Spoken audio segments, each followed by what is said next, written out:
guys! Welcome back to my YouTube channel. Ituturo ko sa inyo kung paano mabasa ang unsent message. At kailangan nga natin pumunta sa ating Play Store. Kailangan natin i-download yung Notisave app. Yan lamang guys ang inyong i-download. Ayan, sa akin kasi naka-install na siya at kailangan ko na lang i-open yan. I-open na natin yan bago pa i-open ng iba. Charot. Ayan, click lang natin yan. Tapos, i-next nyo lang. Next. I-allow nyo lang. Next ulit. At Notisave. I-click nyo lang yan. Tapos dyan yung ilagay sa Notisave, i-open nyo lang yan. Notification access. I-allow nyo lang. Ayan, hintay lang tayo ng bahagya. At dyan naman guys, i-next nyo lang.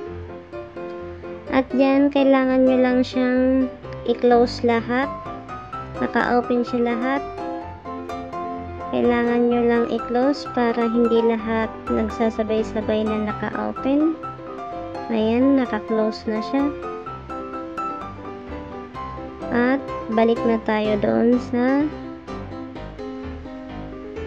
battery saver. Diyan sa battery guys, kailangan nyo lang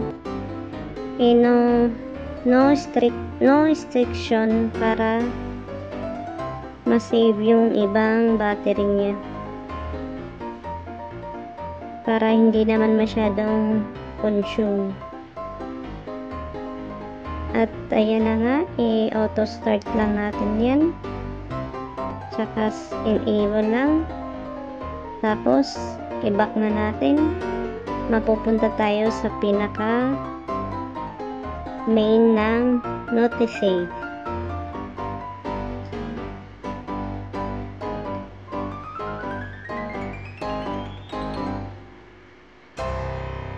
Ayan. I-next lang natin yan. Next ulit. Next. Ayan na. Andyan na tayo sa ating pinaka main ng Notisave. At itry na natin. At ayan na nga guys. Andyan na tayo sa ating messenger.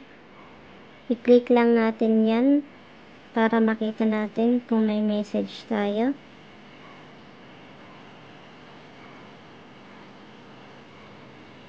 Open lang natin. At ayun na nga, may nag-chat na.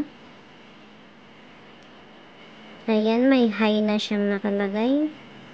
At double check natin doon sa Notisave. Ayun din, meron siyang nakasave na hi. Meron siyang oras at kung kailan siya nag-send. At pagdating dyan, tingnan natin kung may message pa siya. At i-click na natin yung pangalawang message. Ayan na siya, meron na. Check na natin yan. May nag-message na. Check natin sa messenger kung unsent na siya. Ayan na guys, naka-unsent. Mo na rin makikita sa Notisave na hindi siya nakabura. At yun na nga guys, kung nagustuhan mo ang aking tutorial, don't forget to like, subscribe, and click the notification bell para updated ka sa aking YouTube tutorial.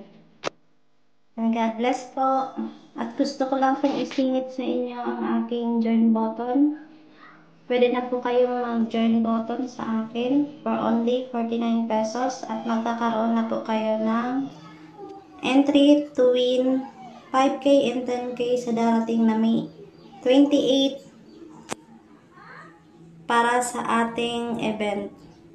Maraming salamat!